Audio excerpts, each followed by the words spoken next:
Bonjour à tous et à toutes, bienvenue dans cette nouvelle vidéo d'actualité fiscale qui vous est présentée par Solutax, une solution clé en main, fiable, rapide et sécurisée sur vos versements au titre de la contribution formation professionnelle et la taxe d'apprentissage. Cette vidéo va porter spécialement sur la contribution solde de la taxe d'apprentissage en 2022. Elle va s'appuyer à la fois sur un décret publié très récemment, en mars 2022, et également sur le guide URSSAF sur la contribution, formation professionnelle et apprentissage. Nous allons voir ensemble 3 points. Nous allons voir ensemble le mode d'emploi des versements au titre de la contribution solde en 2022.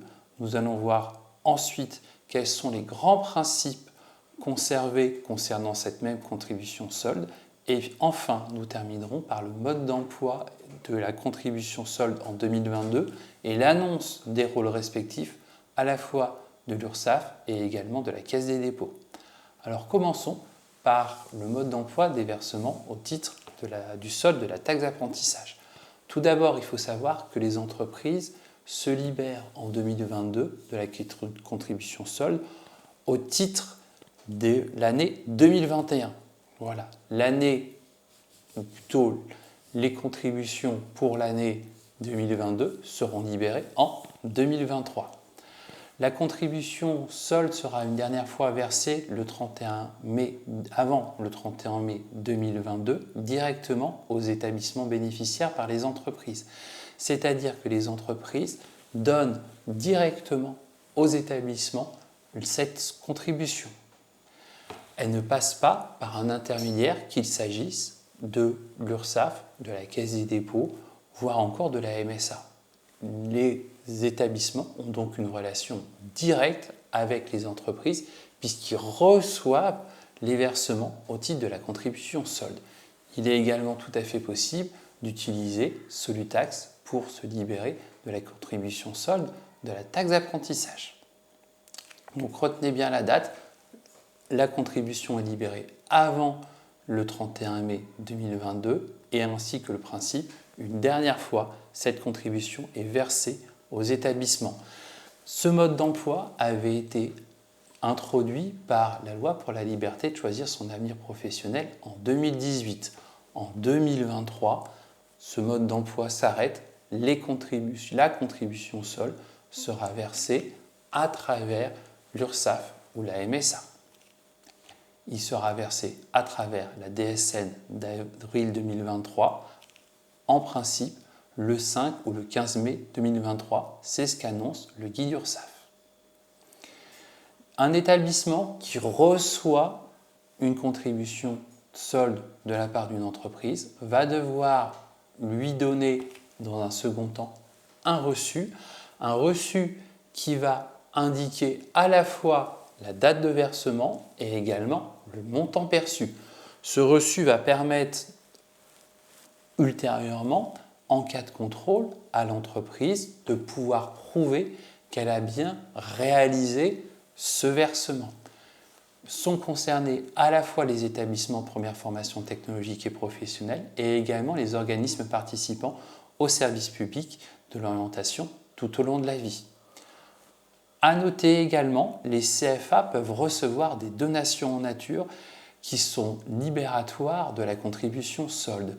Dans ce cas-là, le CFA doit faire un reçu destiné à l'entreprise qui va préciser la date du jour de livraison des matériels et équipements, indiquer l'intérêt pédagogique de ces biens ainsi que la valeur comptable justifiée par l'entreprise. Voyons ensemble quels sont les grands principes conservés. Tout d'abord, pour rassurer les entreprises, le montant de la contribution solde n'évolue pas. 13% de la taxe d'apprentissage égale 0,09%. D'un point de vue du calcul, il s'agit de 13% du taux de la taxe d'apprentissage, 13% de 0,68% égale 0,09%. Donc il n'y a pas d'augmentation des contributions. Voilà. Ça, c'est un principe très important.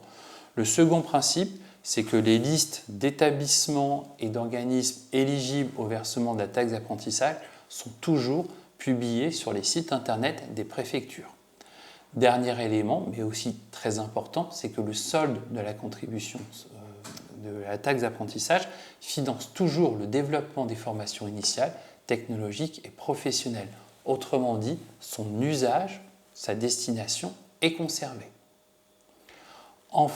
D'autres éléments à indiquer également, c'est qu'il y a toujours une liberté de choix de l'affectation du solde. L'entreprise choisit l'établissement qui va recevoir le solde de la taxe d'apprentissage. Il est également toujours possible de faire des déductions en nature à destination de CFA.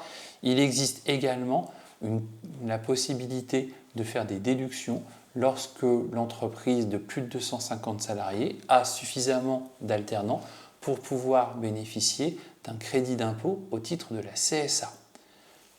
Un point de détail très important pour nos amis de Bas-Rhin, Haut-Rhin et de Moselle, le solde de la taxe d'apprentissage n'est toujours pas dû au titre de ces établissements.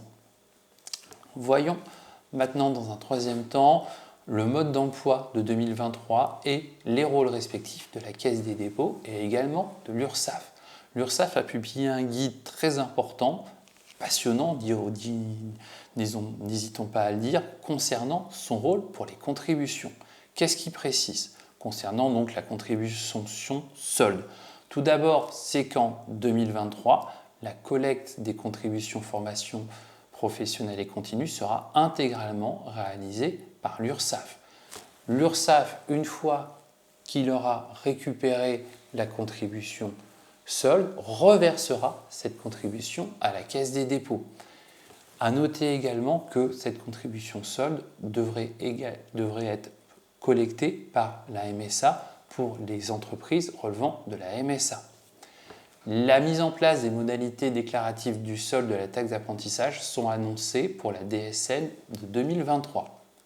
Il est prudent d'attendre. Concernant la Caisse des dépôts sera chargée de verser aux établissements répondant aux critères d'éligibilité qui sont donc déterminés au Code du travail, sur choix et décision de l'employeur via une plateforme dématérialisée. Autrement dit, la Caisse des dépôts recevra la contribution solde via l'URSSAF MSA, puis la redistribuera aux établissements concernés. Une plateforme dématérialisée permettra donc d'affecter aux établissements les choix des entreprises. Nous en saurons sans doute plus d'ici avril 2023. Nous réaliserons bien évidemment une vidéo pour Solutax. À très bientôt.